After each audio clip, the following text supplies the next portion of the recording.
welcome to another episode of Grand Football TV. How are we doing? I know it's been a while since we did a video. Apologies for that. All things being equal, we are here now and we are back. We'll be here till the end of the season.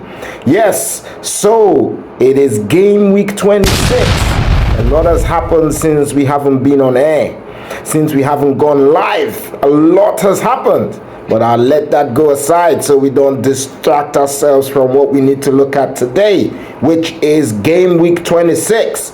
And I'm going to quickly run through the predictions for that one. And then when we come next time, we will look at what everyone has predicted for game week 26. And obviously where everyone in the community is on the table. Yeah.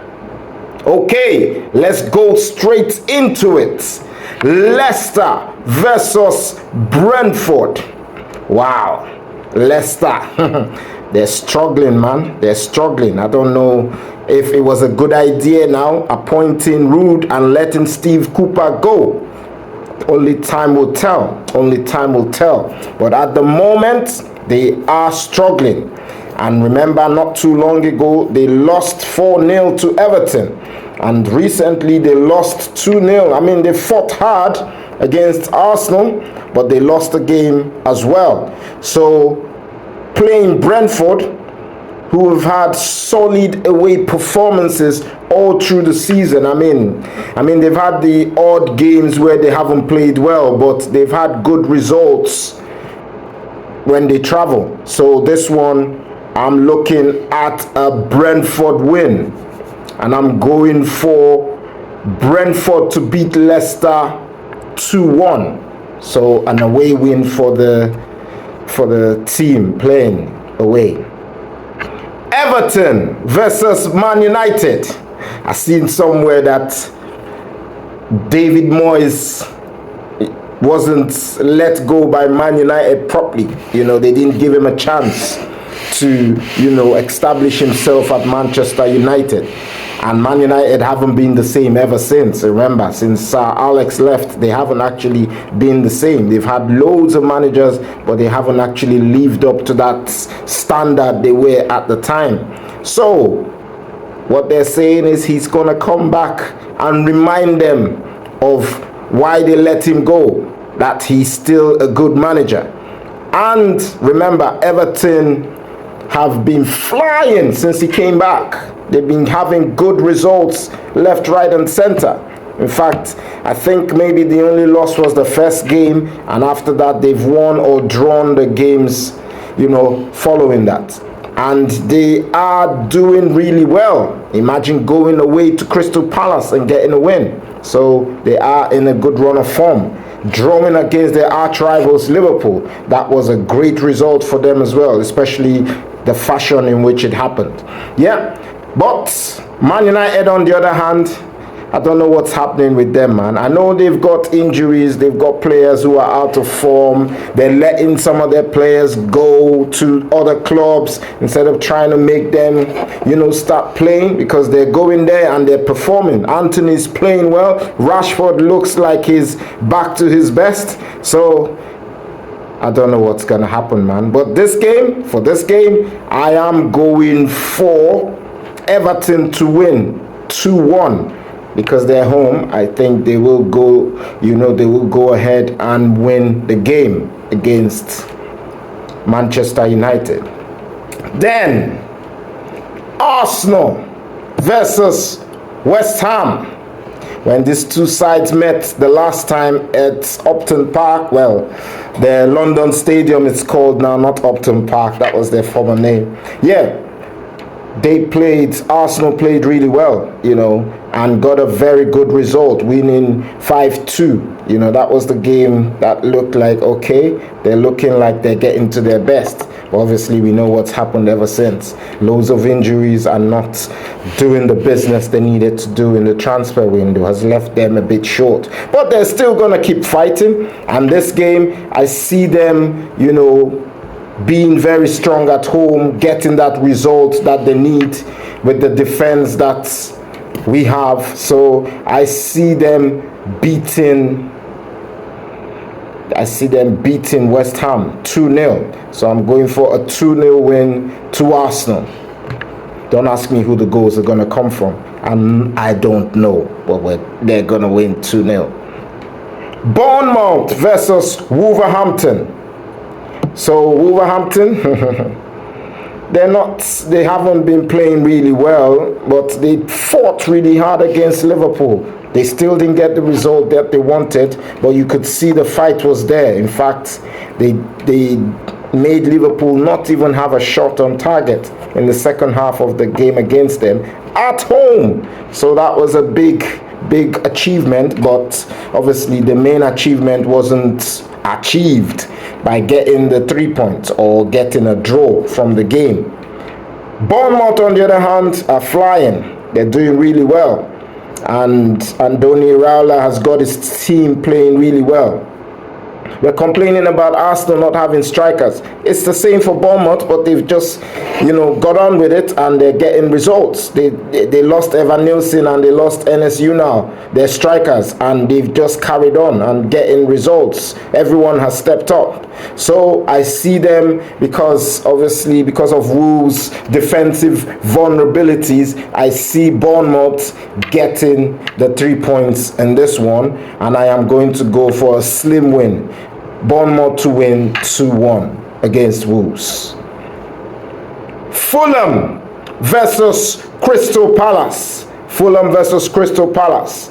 Both teams have shown resilience this season, and I know they're both kind of like mid-table standings at the moment, but in this game, I think it'll be difficult to separate who is going to win this game. And it's like a London derby as well. So it'll be interesting to see who, grabs the bull by the horn. But I'm going for a draw. I'm sitting on the fence with this one. I'm going for the game to finish 1-1. Yeah. Ipswich Town versus Tottenham Hotspurs. The question is, which Tottenham are we going to get for this game? That's the question. That's the big question. Because remember, Ipswich came to your house and beat you at home. Ipswich, who has just been promoted, they came to your ground and they beat you. So which Tottenham team is going to turn up for this one? The truth is, they're getting loads of players back now. I could see Vicario was back for the last game and they got a good result. He got a clean sheet. Tottenham won the game. The players played well, but don't forget who they were playing, Man United. So you can't really use that to judge at the moment. But the recent upturn of form will see them secure a comfortable win, I would imagine, against Ipswich. I know Ipswich is at home, but they've also had their struggles. So I'm thinking that they will struggle in this one as well. Yeah. Southampton versus Brighton. Southampton versus Brighton. I see Brighton winning this one. They seem to have recovered from that game where they lost 7-0 to Nottingham Forest. I think that was a wake-up call for them, and they've kind of like got their act together, playing good football and getting good results. Mitoma looks a different player. It looks like that player we used to know, that player that everyone was scared of on the flanks. So this game, Southampton might put up a fight, but I still don't see them getting the result that they need. And I see Brighton coming out winners in this one. And I'm going for Brighton to beat Southampton 3-1. Yeah. Then a big game. Aston Villa versus Chelsea. Aston Villa versus Chelsea. Aston Villa had a good game in midweek against Liverpool. I know they'll probably be upset that they didn't get all 3 points from that game, but then again, you're playing the league leader, so before the game, I'm sure you would have been happy with a point. So they got a point against Liverpool. And Chelsea, on the other hand, they haven't been playing well. They haven't been playing well at all. And Obviously, not having the striker up front, Jackson, which is surprising to say because he's been the revelation this season, getting them goals. Then he kind of like dried up, and it got back to him being the Jackson that we knew from last season. But they're really missing him now. They're missing him in these games. So it'll be interesting to see if Nkunku will finally step up and starts banging in goals in the Premier League. He's got loads of goals, but not in the Premier League. So he needs to start scoring in the Premier League. So I see this game, a game where everyone thinks Villa is going to win. But because of all their midweek, fatigue from the midweek game, playing against the leaders in Liverpool, I think they might have run themselves to the ground and might have needed a couple more days to recover. So I'm going to go for Chelsea to win this one. They're going to win, and I'm going for Chelsea to beat Aston Villa away from home 2-1. I'm going for Chelsea to win. Another interesting game, Newcastle United versus Nottingham Forest. You could call it the Chris Wood derby because it's played for both teams. Yeah. So I'm just looking at this game and thinking Newcastle, they've shown flashes of brilliance this season, and their evenly matched squad against Nottingham Forest could, lead to a stalemate. But I want to think that one of them would probably grab the bull by the horn. But then again, I think, these two teams, is difficult to, put one ahead of the other because they kind of like even themselves out. So I'm going to go for a draw, 1-1 draw in the game. I'm going for a 1-1 draw. And the final game, the biggest one of the weekend, our star game of the week, Manchester City versus Liverpool. Man City have just been knocked out of the Champions League.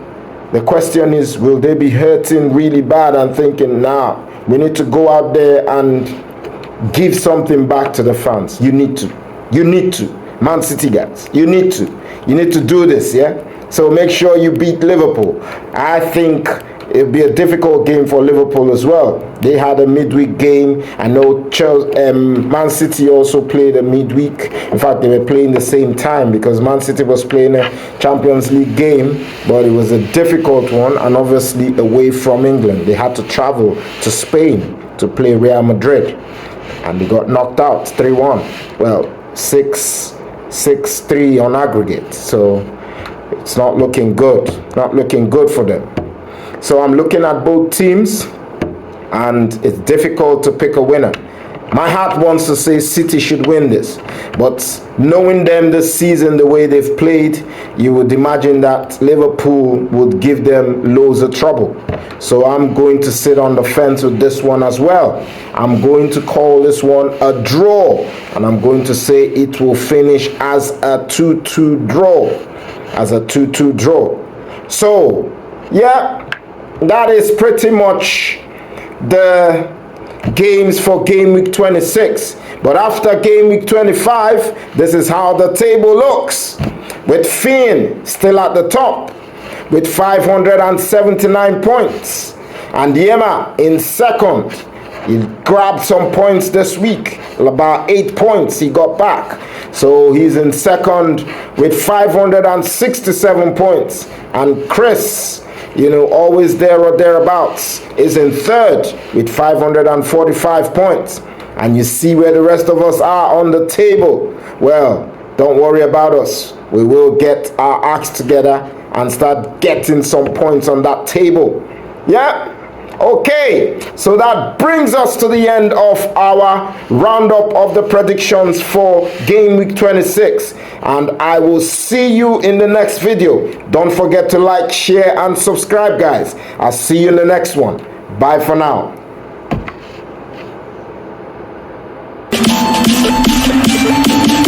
Don't check this.